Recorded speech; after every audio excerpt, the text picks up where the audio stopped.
Živijo, tukaj je Anže, poslušate podcast Aparatus, kjer legitimni člani družbe povejo, kaj počnejo v življenju. Aparatus ima zdaj naprej tudi sponzorja, tako kot pri gostih sem upal, da bom za sponzorja dobil neko normalno oziroma legitimno firmo. To se je tudi zgodilo, tako da sem zdaj ful vesel, da lahko rečem, da Aparatus podpira Third Frame Studios, podjetje, ki je sicer locirano v Kranju, sicer več ali manj poslujejo s tujimi partnerji, kaj točno delajo, lahko najdete na njihovi spletni strani www.3fs.si. So pa cool firma, ki je hotela pač podpreti Aparatus, jaz sem jim zato ful hvaležen, pa tudi jaz sem vesel, da sem dobil enega sponzorja, ki razume, kaj jaz tukaj počnem in je toliko družbeno odgovoren, da podpre eno tako zadevo, kot je Aparatus. Tole je 28. epizoda Aparatusa, ki je bila posneta 9. julija 2013. Z mano je govorila Barbara Reigl, ki na FDV-ju uči pravne predmete, je ena od solastnic lokala Open, je aktivistka in med drugim tudi bloga za Delo. Naprej začnemo, še enkrat hvala vsem, ki ste v iTunesih dali oceno Aparatusu, oziroma če boste to še naredili, ful hvala, ker tako še kdo najde tale podcast. Feedbacka sem pa itak vedno vesel, tako da mi lahko težite preko Twitterja ali pa maila, oboje najdete na aparatus.si, 2p s to imenu. Evo, zdaj pa Barbara. Zdaj pa imaš kaj gumbak, ne, za mute. Tako sem predstavljala. Ja, kaj fizičen. Okay, kdo si in kaj počneš? Torej, jaz sem Barbara Reigl. Trenutno sem na počitnicah, ker sem na FDV-ju učim pravne predmete. No, niso glih počitnice, zato ker popravljam izpite, to je najtežji del celega leta. Hkrati sem pa bivša solastnica gejem lezbikam prijaznega lokala Open in upam, ali pa ne upam, ne vem še upam ali ne, tudi bodoča solastnica ali pa karkoli že v zvezi s tem podvigom, tako da to je še vse v zraku, tako kot marsikaj drugega. No. Veliko se ukvarjam s kakšnimi aktivističnimi zadevami, ne samo na tem področju, na drugih področjih tudi, tako da. Okay. Gre prvo na FDV, po pol se ostake, sem na FDV hodil, sem politologijo naredil, analiza politike in javno pravo. V glavnem, kje predmete imaš ti?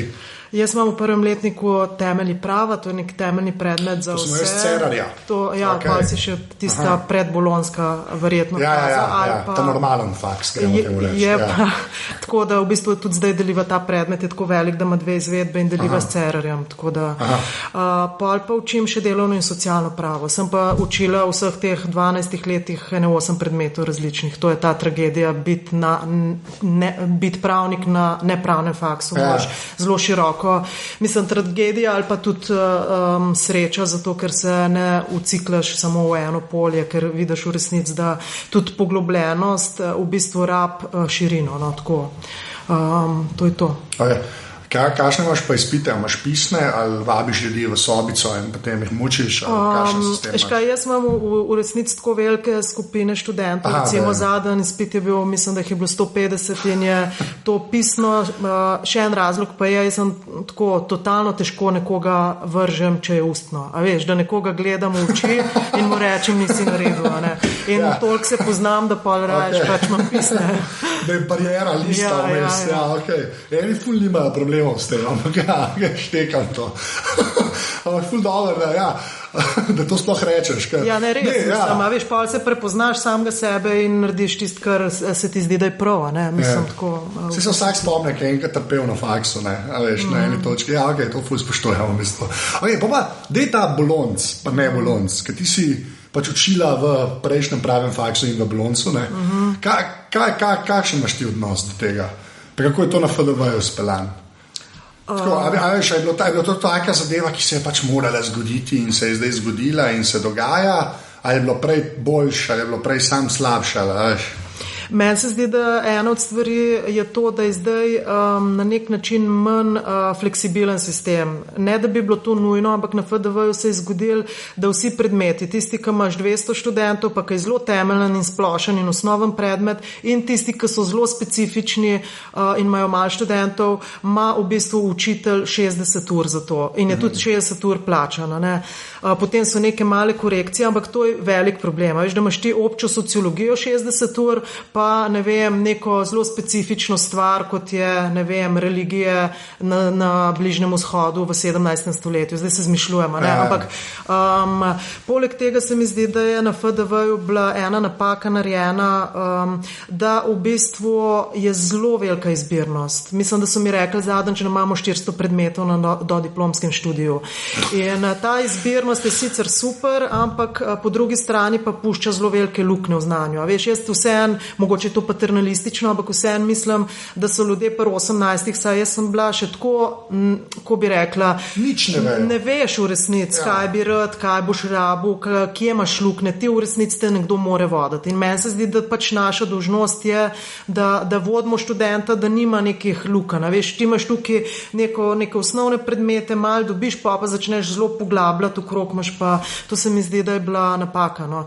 Kar je bilo pa dobro, kar se mene tiče, recimo, je pa to, da je bil nek premislek o tem, kako voditi pedagoški proces. Veš, prej so bila predavanja izpit pika, ne.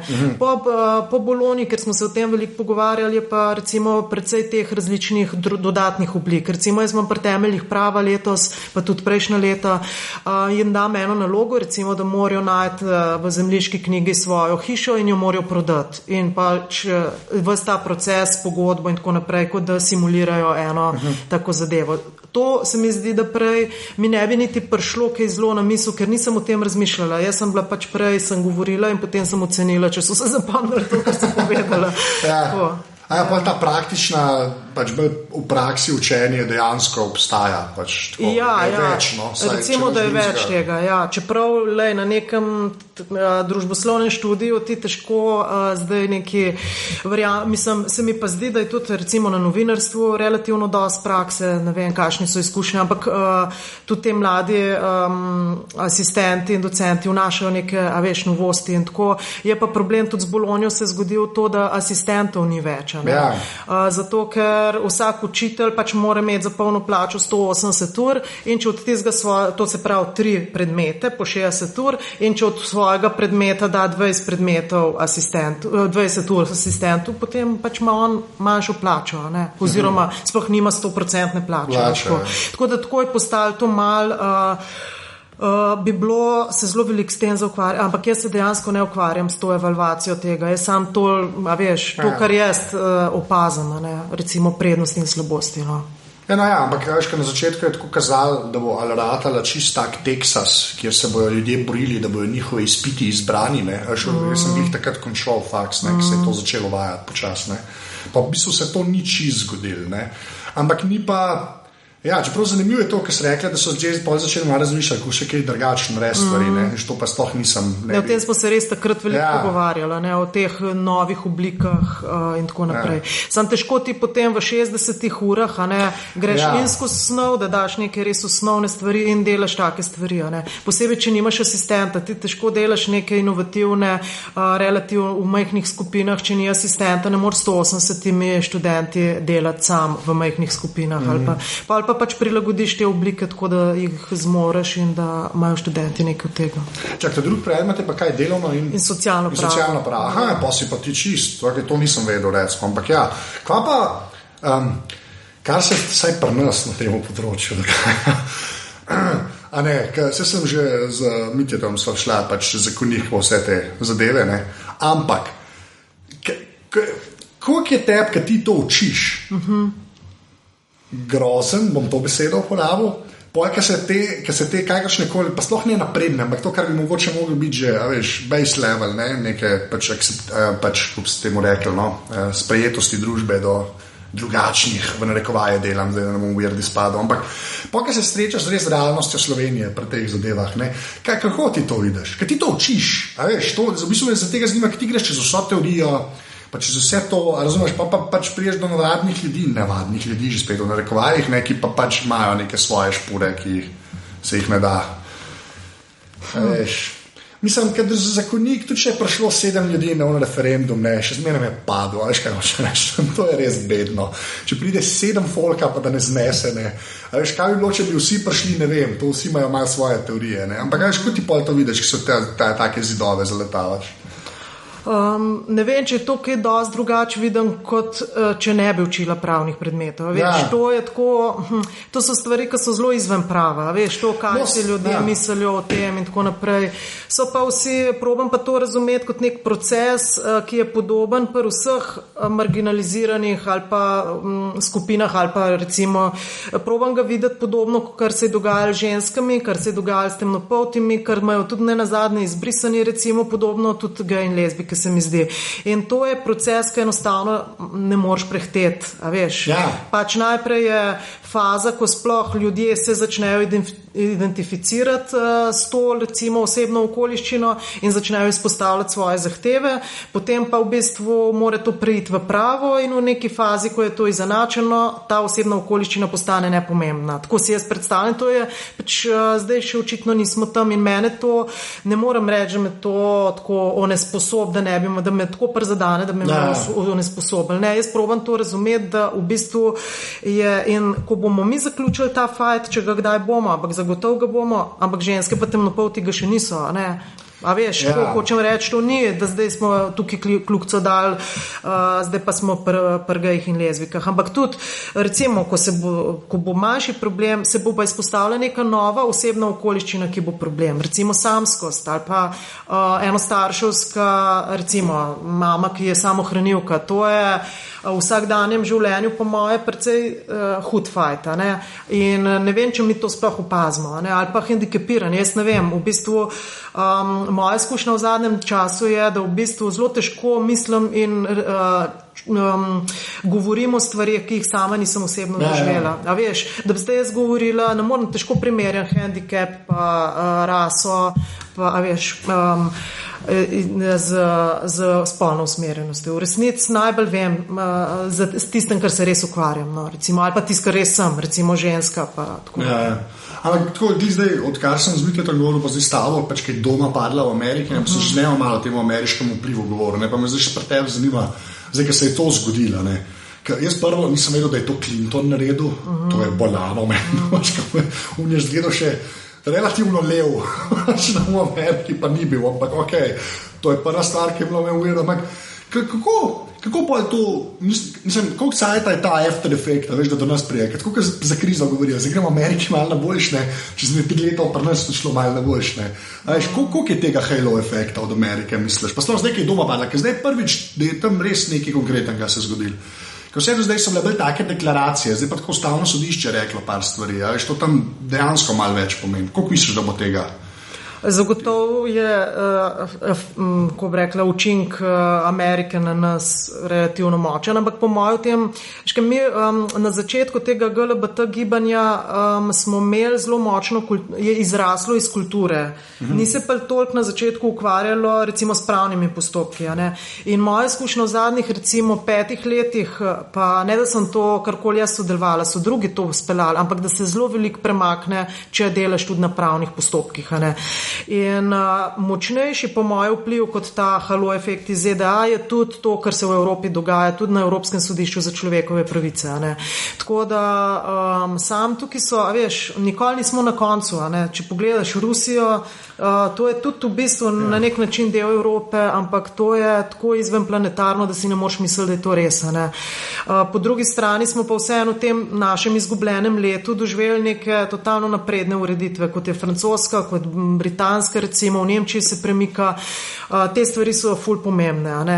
In meni je bilo, kakor mi je bilo žal za Slovenijo takrat, da je padel družinski zakonik, pa za ta prostor tukaj, mi je bilo pa zelo žal tudi zaradi tega, ker nismo bili vlečni kon za balkanske države. A veš, ti si lahko, zdaj, če nas bo Hrvaška prehtela, recimo, to bo super genialno zaradi tega, ker Slovenc pa ne bo hotel biti bolj zaplankan od Hrvata. In to bomo zelo hitro pa družinski zakonik sprejela. Ne? Skratka in verjetno pri Hrvatih je isti učink. Hočem reči, to je zelo pomemben, da se tudi te sosedne države v bistvu premikajo. Ne? Skratka, to je nek proces, ki je vsak korak pomemben. Zakaj so pa pravni koraki pomembni? Ker v resnici se skoraj ne dajati nazaj. To je kot cement, veš, ti dobiš ustavno odločbo o tem, da je neki protiustavno v zakonodaji, potem to drži in pač se ne da z nekimi pogajanji ali pa političnimi pritiski ali pa družbenimi pritiski jati nazaj, se mi zdi. Zato so in te evropske odločitve tako pomembne in tudi ustavno sodišče slovensko je tudi pred kratkim eno zelo pomembno odločitev sprejelo tisto, da tudi neregistrirani istospolni pari imajo pravico do dedovanja, ker zakon, ki zdaj to področje ureja iz leta 2005, se imenuje zakon o registraciji istospolne skupnosti ali kako že, in v bistvu pokriva samo registrirane pare, kot da bi rekla zakonce, v tem smislu. Tiste, ki so pa koruzniki, pa straight ljudje pač imajo pravice, do zdaj jih pa istospolni niso imeli. Prej si omenila še Evropsko sodišče za človekove pravice. Kako pa, mislim, kakšen je pa tam feeling, jaz sploh ne vem, pa sem koliko se leto predstavljam, ampak koliko je ta, se vem, da je Evropsko sodišče za človekove pravice, pa bi mogel pač določene zadeve ali saj ne zagovarjati, ampak pač ene stvari bi pač mogli skozi, če se že gre za človekove pravice. Kakšen je pa tam feeling, pač sploh do LGBT-ja? Pač a tam, a veš, karkoli pride do njih, a je vse, a je zicer? Ne. Ne. Zelo je, ko bi rekla, v malih detajlih so razlike, kdaj ugodijo stvarem, kdaj pa jih zavrnejo. Na področju, recimo, tako bi rekla, v bistvu v osnovi so zavrnili pravico do imena zakonska zveza. To se jim zdi, da še nismo tam. Ko pa ljudje izpodbijajo ali pa tožijo, da je njihova zakonodaja, ne vem, ali nemška ali pa kakšna druga, avstrijska recimo, v nasprotju z Evropsko konvencijo o človekovih pravicah, točno v določeni točki, recimo, da ne priznava vdovske pokojnine ali pa da ne priznava dedovanja ali pa kaj drugega, pa v bistvu so tako rekoč vedno ugodili tem ljudem. Torej, bi rekla, te pravice v bistvu je skozi večji koš teh pravic, ki jih Evropsko sodišče priznava partnerjem, v vseh torej državah, ni pa še priznalo pač pravice do same zakonske zveze. To pa se malo izogiba, zato ker to je, moraš vedeti, to je, so tudi države, kot so seveda, ali pa na Balkanu tudi. Tako da so v tem smislu pač oni vseeno upoštevajo tam, ko bi rekla, atmosfero znotraj te organizacije, ne morejo iti predaleč, ker verjetno bi potem pri ljudeh tudi na nek način izgubili legitimnost. Za sodišče pa vsem pomemben, da imajo neko legitimnost pri ljudeh. Torej, da grejo step by step. Mislim. Ja. Tako da zelo, recimo, če samo en primer povem, nazadnje so odločili v dveh zelo zanimivih primerih, in sicer en francoski pa en avstrijski, to pa ne v odnosu med partnerjema, ampak ali lahko recimo partnerka posvoji otroka od svoje partnerke. In v francoskem primeru so rekli, francoska zakonodaja ni v nasprotju s človekovimi pravicami, če poenostavim, zato ker tam tudi heteroseksualni par, ki nima zakonske zveze, ne more tega narediti. Se pravi, če sta dva na koruzi, pa ima ona otroka, ne more pač partner, ki ni z njo poročen, posvojiti tega otroka. Lahko samo, če sta poročena, potem bi lahko. In so rekli, ker tudi ko bi rekla, straight pari ne morajo, torej ni nobena kršitev, če tudi recimo lezbika ne more. V avstrijskem primeru je pa situacija bila čist identična, samo da po avstrijskem pravu lahko tudi straight koruznika tako medsebojno posvojita, in so rekli, če pa lahko heteroseksualci, potem bi pa morali tudi lezbika ali pa geji. In tam so pa rekli, avstrijska ureditev za istospolne pare je v nasprotju z konvencijo o človekovih pravicah in to morate urediti, ker v bistvu morate ljudi na isti ravni obravnavati. Se pravi, zelo v detajlih je razlika. Tako ne moreš kar reči, da bi pa rekli, da bi oni rekli, to mora biti urejen in uredite to v vseh državah. Tako ne. V posamezni državi glede na njen pravni red. Polnitko, se to je recimo dosti zanimivo, ker jaz bi prej pričakoval, da bojo gledali, zdaj, ker so pa Francozi, pač se še malo bolj odprli, bomo temu rekli, da bo pa tudi pri nas lahko bi komu zasikali. Ne? To sem pa zdaj povedala v prosti, ampak to moram povedati. To je bil francoski primer, ki je bil pred tem zakonom, ki se je zanačil. Veš, o vplivu recimo držav članic na sodišče, veš, kako ste rekla, prej, mora gledati, če se spuščajo take detajle, pol dokler neki doma ne narediš, ne ti tudi dosti ne pomagajo. Mislim, to je res, Zate je to samo, ko bi rekla, argumenta, avtoriteta, tako, pa lejte, v francoskem ali pa v avstrijskem primeru je pa sodišče reklo to in to v Štrasburu, dokler pa tvoje zadeve ne odločajo, naših stvari pa relativno malo, ker pač, veš, mi se zdaj te izbrisani so v bistvu nekako našli pod Štrasbura, da bi pa druga polja bila tam izpodbijana, pa niti ni veliko. Ta zamik s sojenjem, recimo, predolgo sojenje, to recimo v zvezi z geji in lezbikami ni bilo ničesar še iz naše strani poslangati. Sem dobro, se je tudi vlekala, veš, se je tudi v sodstvu 100 let je vse čakali, pa pri izbrisanih se tudi zdaj že 20 let, pač 25 let, je že tako malo. Mislim, traja očitno vse. Pa peva sam še na Ljubljanski Pride, ker tam vem, da imaš prste zraven, Nisem glih tako formalno, ampak pomagam malo. No, sej, pač, ampak sej, tako je ponovati pri vseh teh, veš, če se ljudi dobijo na ulici, pri marihuana maršu nimam nič trave.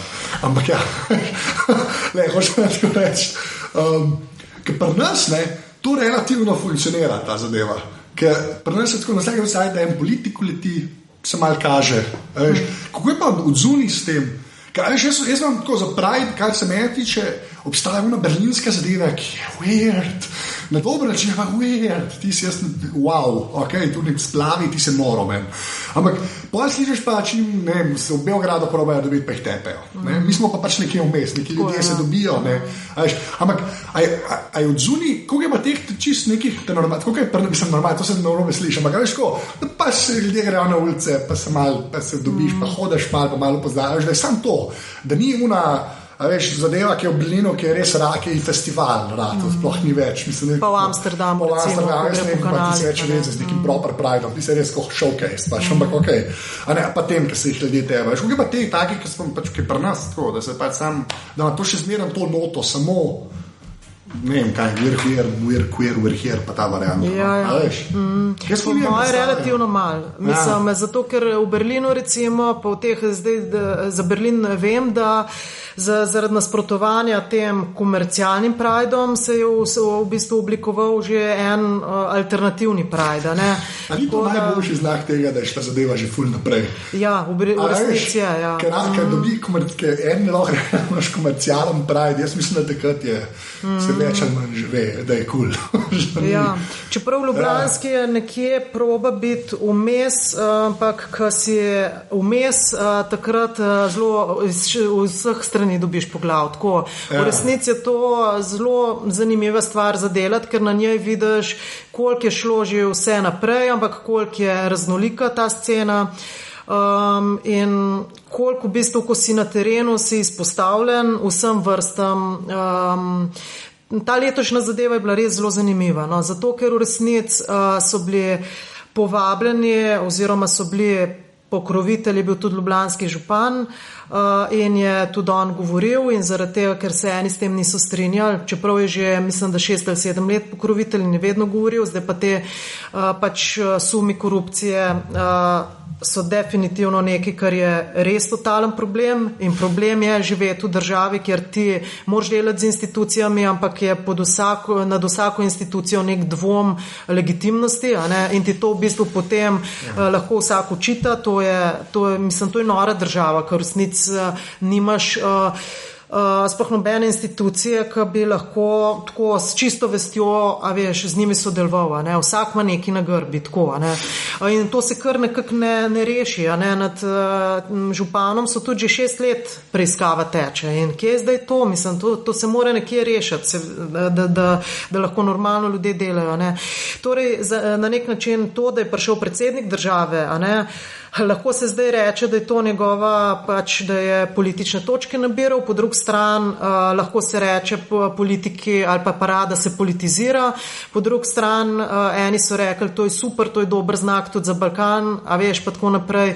Recimo na Splitskem Prideu so na Facebook napisali, ne, pravzaprav na Beograjskem, ja, so napisali v Ljubljani na paradi predsednik države, v Splitu župan, kdo mislite, da bo v Beogradu. Skratka, veš, to je za ta prostor zelo pomemben. To ljudem pač daje neko upanje, da se bo kaj spremenil, da ne bodo več hodili v koridoru policajev enega lepega dne, a veš. Po drugi strani pa imaš pač te ideje o tem, da mora to ustati na nek način izločeno iz tega političnega konteksta. Lej, težko je vsem pa zakaj? Odkje je ta vzgib, da mora biti iz političnega konteksta? Pač, mislim, meni se zdi edin prav, če že Pahor leti, tudi če je Pahor, karkoli se kdo. To je še zmeren predsednik Slovenije, ki je bil na Prideu. Jaz ne vem, kako je to slabo. Pač ne razumem, a že hoče reči, cool, politične točke, whatever, ne si jih nabira, se slika. Jaz ne vem, kako je to slabo, zakaj bi mogli biti to izven te politične sfere. Jaz ne razumem tega vzgiba, res pač ti veš. V bistvu jaz tudi sem tako, bi rekla, sem naklonjena temu, da se težave rešujejo, ne? Mislim, in se mi zdi, da se jih ne da izven političnega konteksta reševati, ne? So pa na nek način spremljevalci recimo tega gibanja ali pa tudi njegov integralni del, recimo anarhisti, ne? Ki so pa in so podporni bili in so, ampak recimo oni pa se jim zdi ta cela politična hierarhija skorumpirana in da v resnici zlorabljajo te osebne, da politika oziroma oblast osebne okoliščine zlorablja zato, da, če po domače rečem, krega eno osebno okoliščino proti drugi, zato da naprej ostaja na oblasti in da v bistvu lahko to razredno delitev še vedno vzdržuje. Ne? Tako da in težko je tukaj reči, kdo je ta prav gej ali pa lezbika. A veš, a unka misli, da je treba pač sodelovati, ali unka misli, da se treba postaviti, da je to še edini branik svobode, kjer ga niso v bistvu politične lovke. Skratka, to je tako zelo zanimiv projekt, na katerem vidiš, da kako že moja mama reče, Aaron Lloyd and Wood Getani stajne kunst die niemand kann. Se pravi, vsem ljudem narediti, da jim bo prav, je umetnost, ki jo pač ne znaš in je nemogoče, ker eni ljudje pa dobesedno iščejo te točke razlikovanja zato, da bi osmislili svojo eksistenco. To pa tudi zagotovo. Zato nikoli ne moreš misliti to, da boš za vse naredil prav, zato ker ljudje niti nočijo, da bi ti ali pa da bi bilo prav. A ne? Zato se pa še kregamo zanih domobranci. Nujno je, to razlikovanje je nujen, v bistvu marsikoga usmišlja. Ne? To, da nismo v ničemer enotni, je tudi vprašanje, če je to nekaj, kar gre naprej, a ne? Kar nas siguran pa to, da se razlikujemo in da je dobro, ampak marsikoga usmišlja to na take načine, da se potem v bistvu ta fight dogaja med nami, namesto da bi se premikali naprej. To je ta lepa analogija na te proteste, ki smo imeli, ki so bili tako. Kako pa ti cel ta LGBT sceno vidiš znotraj tistega, kar se je čez zimo dogajalo, ker so ljudje bili na ulicah. Zaradi tega, ker se mi zdi, da tam pač se je šlo za čisto nekaj drugega, ampak se zdaj glih v temu cajtu dogaja, pa tudi kriza je glih v temu cajtu. Že se predstavljam, tudi ne vem, meni Pride pa vse te zadeve, tudi zakonik bi šlo dosti lažje čez, če ne bi bilo te vse splošne, kako bi rekel, črnega oblaka na Slovenijo, ki obstaja. Kako pa ti vidiš pač čisune proteste, dokler so bili sam proti oblasti, karkoli to pomeni operjeni, kako je bilo pa tam noter LGBT-evskega duha? A je bil, ne sam s prisotnostjo te skupnosti, ampak tako, a veš, tam, ko smo se zauzemali za spremembe, a so bile to tudi spremembe za LGBT skupnost? Ni bilo, vi sploh niste bili na radarju. Mislim, ko se jaz takole vprašam, kdo je sploh naš zaveznik v tem smislu? No, a so zdaj politiki, ki tam nabirajo politične točke, ampak vseeno pač se nek premiki delajo, ali so naši zavezniki vstajniki, ki pa pač jih oddaleč ni na parado, ali pa oddaleč jih ni. Zdaj, seveda, vstajniki so tudi totalno raznolika skupnost. Veš, od tega, kar se je zdaj v Mariboru zgodilo, ko so z nacionalističnim transparentom Jankovića spet nazaj v Srbijo, tukaj se vidi, da je totalno heterogeno, in da je to pač nek prerez Slovenije, bi rekla, mal bolj jezen, super, ampak prerez Slovenije od nacionalizma do socialdemokracije, do nekih, ko bi rekla, socialističnih, komunističnih, anarhističnih idej in to je zelo težko spraviti na skupen imenovalec, razen to, da je bila to neka jeza, recimo. Ta množičnost, pa sploh vprašanje, če ni bilo to zapeljano bolj v smislu kot revolt proti Janši, kar res ne dela dobro, ne dela dobro za to državo, ker v bistvu če zdaj pogledam to, kar se zdaj dogaja, ni dosti boljše, ampak vseeno je pa neka pomiritev to, ti kar malo odleže, ker ni več tega jeznega, maščevalnega, na vsakem koraku iskati sovražnike in tako naprej, veš, tudi če v tem smislu politik ni kaj dosti drugače, ampak tako da postajniški duh v bistvu se mi zdi, da je bolj zajemal te razredne vprašanja, ko bi rekla recimo to socialno pravičnost, socialno varnost, enakost v smislu ko bi rekla socialne in ekonomske enakosti, ne pa toliko te identitetne zgodbe, veš, ženske, se je formirala, recimo ena ženska skupina se je formirala za nič več brez nas žensk, ampak to je bilo tako, skupina, ni pa to prešlo na celotno vstajniško gibanje kot tema, tako da, ampak sej to je verjetno, tudi step by step, veš, tako nekaj se bo zagotovo razvili iz tega, Zdaj, ne da bi preveč spet o J.J.-u, ki sem vzanč Dražena, ki je bil v filmu o J.J.-u, ampak SDS je čudna žival, kar se tiče LGBT-ja, kar tako, veš, zdaj, ker to nima neke te krščanske note, preveč močne so tudi noter, razni cukjati in podobno, ampak kaj pa misliš, da te, ki so pri vrhu, ker res nimajo neke verske opredelitve, ker je Janša resno, pa še parih je dragih, kakšen pa misliš, da imajo oni dejanski odnos? Če bi mogla ugibati, pa to je zelo nehvaleženo vprašanje, ampak a se mi zdi, da ta folk načelno je dosti vsem? Tako, ali ne vem, to da je res tako vprašam, ker se mi zdi, če rečeš desnica, oni poje skupaj stopijo in okay. Ampak če bi pa te ljudi gledal, ki so res bolj samo oblast makneni, pa če jim vzameš to, da iščejo te razdore, jaz imam feeling, da mi imamo po en stran, to zelo, tako minimalno, da je to manjše zlo, da imaš tako desnico, ki po mojem je res vsem. Ali ni, to te hočem vprašati, daš probo svojemu feelingu. Se to hoče s tem obala, če se realno gledam, ker meni zgleda, da so ful, nimaš ti ameriške ali pa v Franciji, ki so dejansko desničarji uleteli in so take govorili, da mislim, da ti res ni smešen. Pri nas je ta retorika kar od enega folka prihajala. Ni izgledala tako organizirano na slovenski desnici, brutalno, da je Milan Umak z svojimi govori, ampak oni so vsaj krščanari, to še nekaj šteka, že ne. Prvo pa največja desna stranka, pa ni imela neke falange, tam, ki bi se... Škaj, imela jo je toliko, kolikor jo je rabila za uporabiti to vprašanje v svoje politično korist. Zdaj to, kako oni to zasebno vidijo, jaz, če te gospode pogledam, se mi zdi, da verjetno niso glih najbolj liberalni, tudi pač v gostilniškem, če si zdaj predstavljam, ampak to v resnici sploh ni važen. Mene zanima v bistvu to, kaj javno počnejo.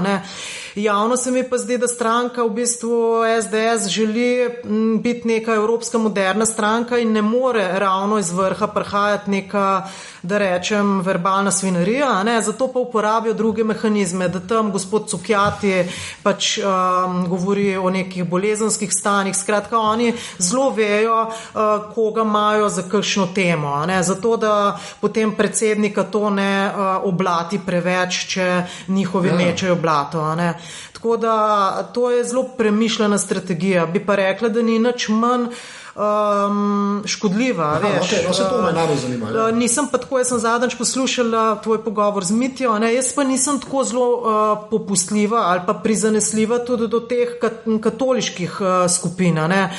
Njemu se je zdelo, da enostavno Ljudmila Novak določenih stvari ne razume in da zloba ali pa slabo, ki na tem svetu nastaja in je rezultat nevednosti, da je, ko bi rekla, manj za zamert kot pa, če nekdo namenoma dela slabo. Meni se pa zdi, da vse ni za podcenjevati. Gospa Ljudmila Novak je ipak evropska političarka. Ona, mislim, se zna sešteti neke stvari in jih vidi in se z njimi vsakodnevno, se ni gejev in lezbik pač 5 v celi Evropi. Jaz tukaj nisem zelo prizanesljiva, zato ker je nevednost pri takih ljudeh samo fasada za to, da dosežejo neke učinke take, da jih mi manj strogo sodimo. Ne bi pa tudi rekla, da je bila ta zadeva neorganizirana, da je prihajala kar nasprotovanje od enih ljudi, ker ta civilna iniciativa za družino ali kako že je zelo, zelo dobro organizirana. Tako da to je v bistvu so outsourcali, bi rekla, in cerkev in stranke so outsourcale to zgodbo na to civilno inicijativo.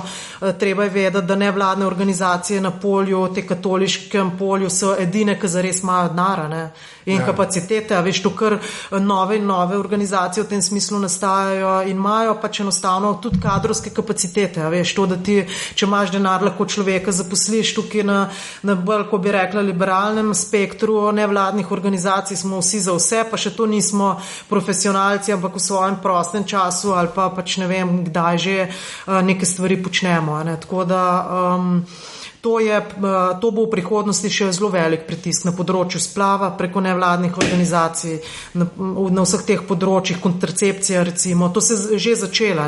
Če kdo misli, da se je z družinskim zakonikom kaj zaprl, šele odprl se je to za to desno konzervativno opcijo, da lahko začnejo pod vprašaj postavljati tudi druge stvari, ki so jim. Ampak tudi prej si rekla, da je vse to ta proces, pa da so neki koraki, ki se jih ne da prehitevati. Jaz sem na to cigal, to zelo dobro rekla, pač praviš, da ni nič manj škodljivo, tako kot so se naša desnica tega lotila. Ampak po drugi strani, veš, je pa to tudi ta mal halo efekt Evrope, če ti hočeš biti moderen evropski politik, se tega njih ne moreš šiti. A veš, koliko Sanader ni mogel imeti v njih pravašov v vladi, ki bi rekli, kaj se pa vi greste, Hrvati EU-ja ne bi videli nikola. A veš, zaradi tega se mi zdi pač to je eden od teh korakov, ker lahko pa tega ne bi bilo, lahko pa ne bi bilo menega sramu, da bi te oni to frontalno zašli delati.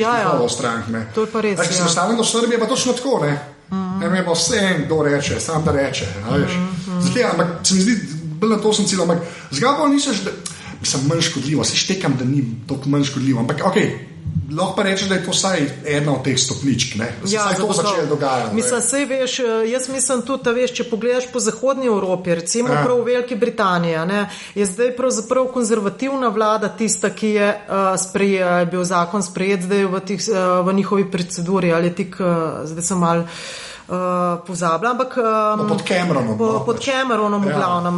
In on, ne vem, če poznaš ta njegov znamenit stavek, da podpira istospolne poroke, ne kljub temu, da je konzervativen, ampak ravno zaradi tega. Zato, ker pač zlasti v kriznih časih je commitment, torej zaveza med dvema človekoma, nekaj, kar je zelo pomembno za družbo in pač izvitje iz krize in tako naprej. Skratka, da ljudje skrbijo eden za drugega, da državi ni treba.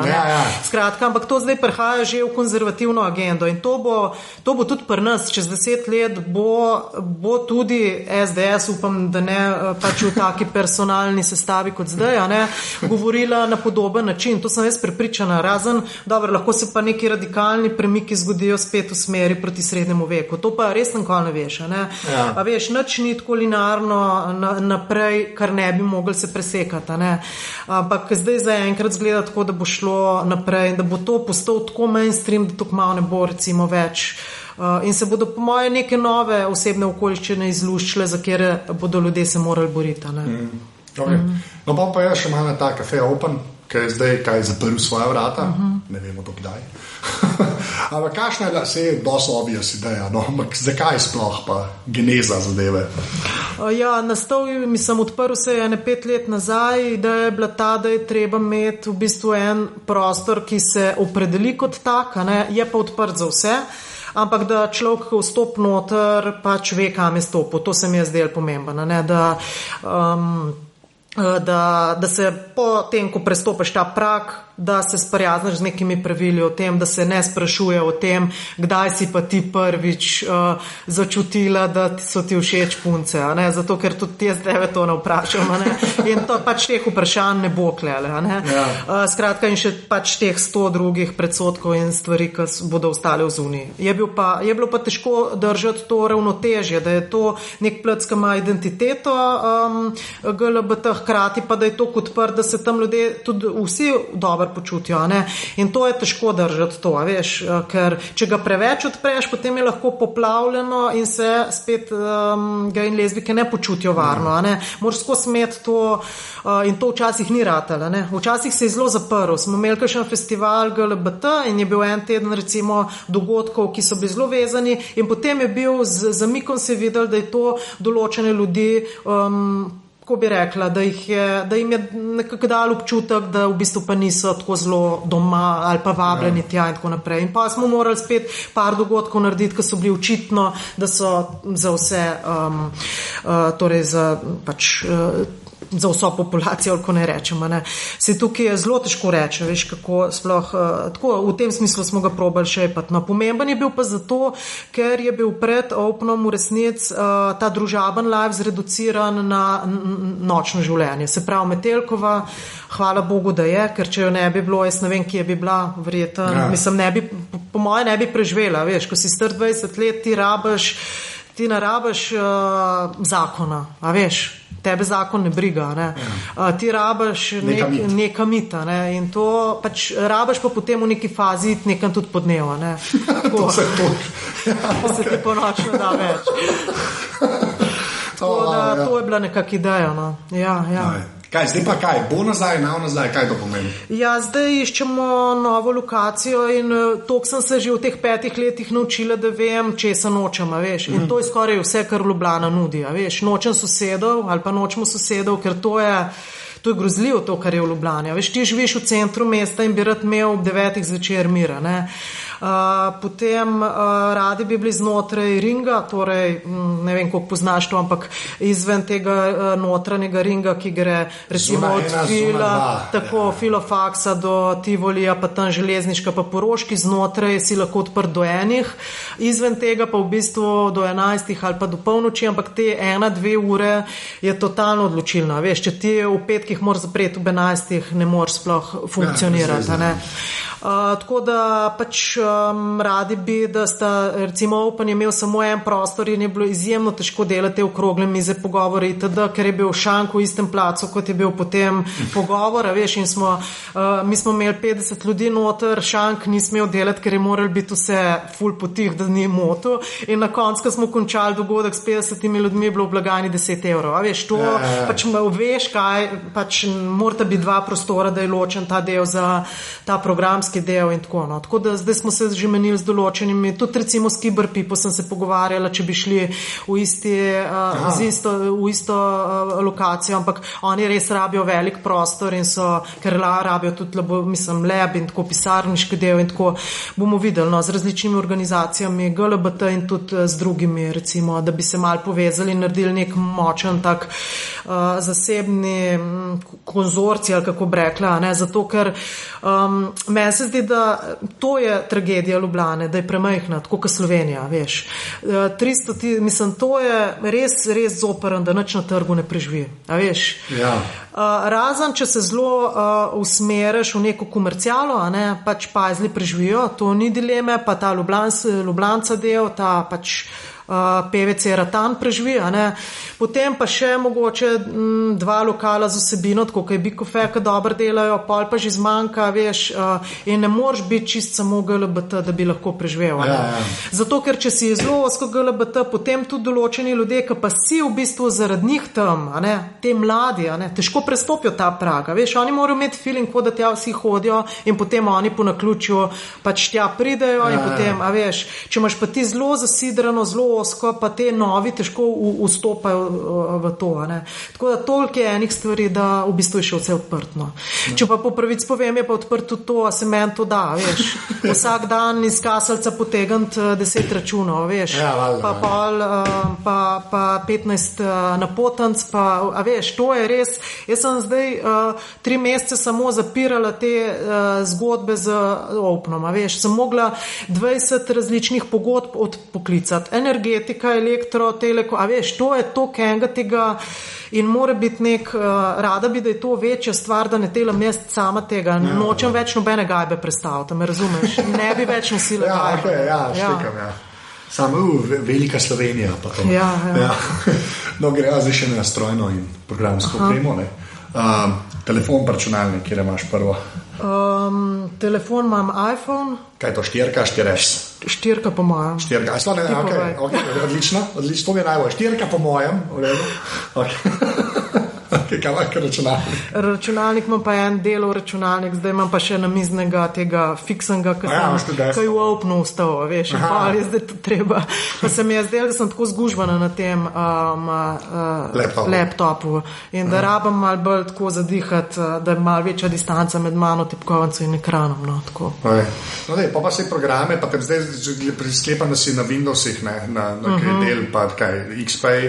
Nekaj, kar sploh ni to, ker smo tam v Openu imeli nek čisto osnoven Windows, tako da zdaj nimam teh, včasih je kaj nekompatibilno, pa moram tako v PDF, da ostane tako, kot je. Skratka, tako, to sem zdaj še v tej tranzicijski fazi. To zmeram, te pisarniški, računalniki so zmeram take, ampak no da, pa na telefonu, une programe, ki jih dejansko uporabljaš, tiskaj res.